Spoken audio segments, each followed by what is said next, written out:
Dzina la Atate ndi la Mwana ndi la Mzimu Woyera. Amen. Tamverani inu Aisraeli. Pemphero lamphamvu. Muyuda aliyense amayenera alidziwe pemphero ili. Muyuda aliyense amayenera azinena pemphero ili. Muyuda aliyense amayenera azinyadira pemphero ili. Ndipo kuti munthu amudziwe kuti ndi Myuda wapaphata, amayenera kuti alidziwe pemphero ili. Monga timachitira ukatolika, tikanena kuti tanenani pemphero la kumvera kwa apostoli. Munthu akalinena mopanda chibwibwi timadziwa kuti mkatolika wapaphata we. Lero Ambuye Yesu makamaka mmawa wathu oyamba lero pa 9 August afuna tilingalire za pemphero limeneli limene amanena kuti the Shema. Ndipo mawu ake akuchokera m'buku la Deuteronomy mutu wa 6 ndime ya 4 kulekeza 13. Amene akutiwerengera mawu oyamba ndi amadalitso chikapa kuchokera ku St. Louis Montfort Mpiri Parish mu Diocese ya Mangochi. Salimo yathu namba 18 akuti ndimamukonda chauta amene ali mphamvu zanga. Inu mphamvu zanu mmazitenga kuti ngati sizichokera kwa chauta lero ndi mawa mphamvu zanu zitha kupita. Mawu athu amumthenga wabwino tikupitiriza kuwerenga mthenga wa Mateyu mutu wa 17 ndime ya 14 kulekeza 20. Amene akutiwerengera mawu amthenga wabwino komanso kutigawira mawu ndi Reverend Father Francis Damaseke kuchokera ku St. Peter and Paul na Tenje Parish mu Archdiocese ya Lilongwe. Tiyeniso abale ndi alongo tisinkhe limodzi. Mawu a m'buku la Deuteronomy. Mverani inu Aisraeli, chauta Mulungu wathu ndi mmodzi yekha. Muzikonda chauta Mulungu wanu ndi mtima wanu wonse, ndi moyo wanu wonse, ndi mphamvu zanu zonse. Muziwasunga bwino mu mtima mwanu malamulo amene ndikukupatsani lerowa. Muziwaphunzitsa mwachangu kwa ana anu kalikonse kamene muli, mutakhala pansi m'nyumba mwanu, kapena muli pa ulendo, kapena mukupumula, kapena mukugwira ntchito. Amangeni pa mikono panu, ndiponso muwayike pa mphumi pakati pa maso anu. Alembeni pa mphuthu za zitseko za nyumba zanu ndi pa zipata zanu. Chauta Mulungu wathu adalonjeza makolo anu aja Abrahamu, Isaki ndi Yakobo kuti azakupatsani inu dziko limene lili ndi mizinda ikuluikulu ndi yachuma, imene inu simudayimange.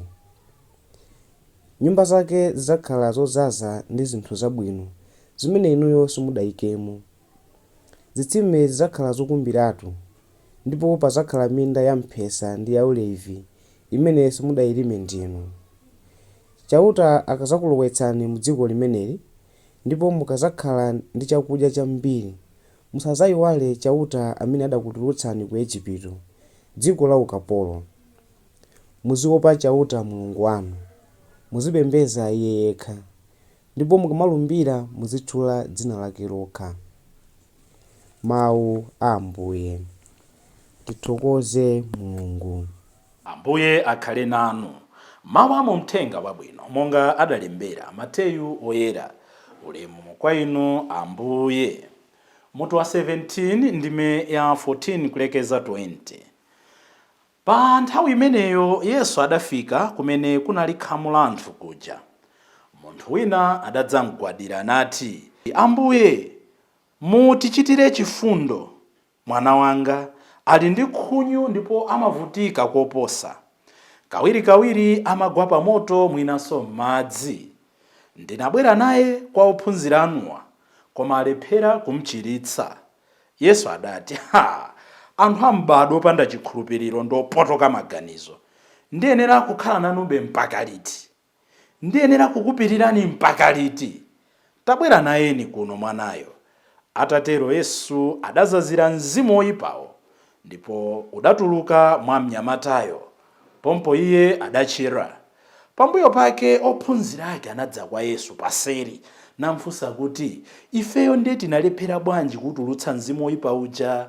Yesu adawayankha kuti, n'chifukwa chake nchakuti chikhulupiriro chanu nchochepa. Ndithu ndikunenetsa kuti mutakhala ndi chikhulupiriro ngakhale chochepa ngati kambewu ka mpiru, mudzauza phiri kuti choka apa pita uko, ilo nkuchokadi, mwakuti palibe kanthu kamene kadza kukanikeni. Mthenga wa Ambuye. Ulemu kwa inu Ambuye Yesu Khristu. Mawu oyamba monga ndanenera, pemphero la Israeli. Tamvera iwe Israeli, chauta ndiye Mulungu mmodzi yekha, uzimvera iye. Ndipo kenaka kutsindika kumapetuko kuti tsono zimene mwamverazi muzaphunzitsa ana anu kulikonse kumene mukupita. Kaya mwagona, kaya mukuyenda, kaya mukudzuka. Pali zinthu ziwiri zimene ndimafuna tilingalire ndi mawu oyamba. Chauta ndi mmodzi yekha basi. Ena samatimvetsa Akatolika ndi amipingo ena kuti timanena kuti ena atatu, Atate, Mwana ndi Mzimu Woyera. Yes, the Trinity, one God. So Aisraeli amaonetsa chikhulupiriro chawo mwa Mulungu mmodzi kudzera mpemphero limeneli. Tamvera iwe Israeli. Ife lero mmalo mochedwa ndi kumapanga study kuti zimakhala bwanji zimatere, funso limene ineyo, inuyo, ifeyo aliyense payekha adzifunse ndonena kuti, do I believe in one God? Am I monotheistic in nature? Zachidziwikire ambiri mwa ife titafunsidwa tikugona tiyankha kuti inde timakhulupirira Mulungu mmodzi. Koma zoona zake nzakuti tili ndi mabwana ambiri, tili ndi mabwana andale. Taona anthu amalolera kukhala ku church ifo takukapereka makalata au president ku bungwe la meki zochezatu. Anthu amalolera kukhala ku church ifo lero kubwera chigalimoto cha anyamula apite ku msonkhano wa kampeni wa ndale. Anthu amalolera kutukwana mpingo, kutukwana Mulungu, sangatukwane ndi mawu, koma machitidwe yawo amakhala kunena kuti ndimakhulupiriranso Mulungu uyo, Mulungu wachipanicho, Mulungu wa mpira.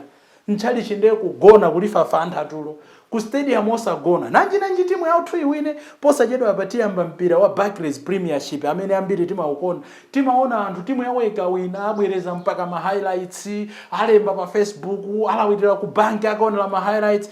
Koma kuti the same energy, the same vigor kuti ayionetse kumoyo wauzimu 0 pa 10.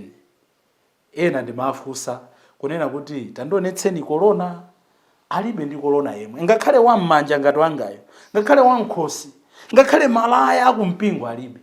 Komatu ali ndi mashati 7 amaniu, ali ndi mashati 6 a Real Madrid, ali ndi mashati 4 a Juventus, ali ndi mashati amatimu awo amene amawakonda, ndipo amanyadira mayina. Ifeyo ndife ma Gunners, ifeyo ndife ma Blues, ifeyo ndife ma tili ndi mayina osiyana-siyana amatimu amene timasapotera. Nkhani sikunyazitsa zimene timapanga. We are yes human and spiritual. Komano funso lonena kuti tili ndi mbuyedi mmodzi ngati Aisraeli aja. Chachiwiri, Aisraeli amauza kuti pemphero limene limuzaphunzitsa ana anu ndicho linga chonena kuti pakhale communal values. Ambiri tikukhala moyo onena kuti as long as it's me and my family tathera pompo. Aya bale, moyo uno ndikupatsirana.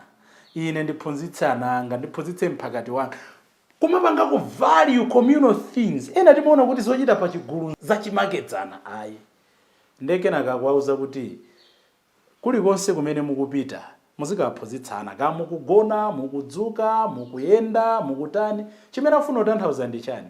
Chikhulupiriro chizipanga infiltrate moyo wathu onse. Ena chikhulupiriro chathu ndi cha Sunday, ena chikhulupiriro chathu ndi ya uniform.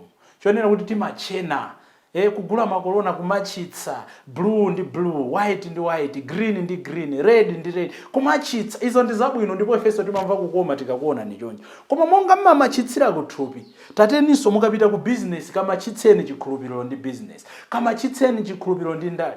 Alipo ena otukwana ku ndale akabwera ku mpingo ngati aulemu akuyenda motifuka kankono kwa ai. Kulikonse kumene mukapite moyo wanu kakhale choncho. Osati mugulitsa nyama nde kuyika kwa chimwala kuseriku, kugulitsa chimanga ndi anthu kwaomba, koma mukapita kumeneko kuchali chinde kuonetsa kuti ife chikatolika timachikonda. Ayi, pali ponse pamene mukayende. Kubwera muthenga wabwino akuti munthu wina adapita kandandaulira Ambuye Yesu kulolera kugwada for the sake of kuti mwana wake apeze bwino. Tizilolera kusauka, kunyazitsidwa chifukwa cha ubwino wa anthu ena. Kachiwiri akunena kuti munthu amene anena kuti ophunzira anu akanika ophunzirano akanika mosapeneka konse anapita akukalipa akanika ophunzirano Ambuye ndi Ambuye Yesu m'malo mongo wakalipira ophunzira ake akunena kuti ni m'bado okanika uno ndikhala nanube mpaka liti. Meaning tisanabwere kwa Ambuye Yesu tipange cheki chikhulupiriro chathu.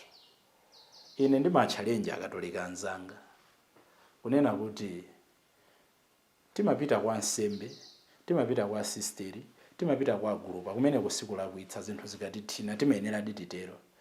Koma monga timadalira atsogoleri athu kanda prophet kanda ashehe, do you have the same faith kwa Ambuye Yesu kuti kumene ndikupitako pa groto ndikupitapa pa tabenako ndikupitapa ndicheza ndi Ambuye Yesu ndipo andithandiza. Ambiri kuti tifunsane amene mukundimvera akatolika ndiliti mudapita panokha kukacheza ndi Ambuye Yesu msakramenti loyeraera kapena kutsegula baibulo mutakhala pasi pa mtengo ndikumamva muchadachita Abrahamu kuti kwabwera alendo atatu kuti mukumulandira Ambuye. Kenaka Ambuye Yesu akuti akuakalipira ophunzira ake ndikhala nanube mpaka liti. Koma chimene ndikuchita nacho chidwi ineyo ngati wansembe ndichonena kuti ophunzira aja anthu aja adapita kwa Ambuye Yesu modzichepetsa. Ife zinatikanika bwanji?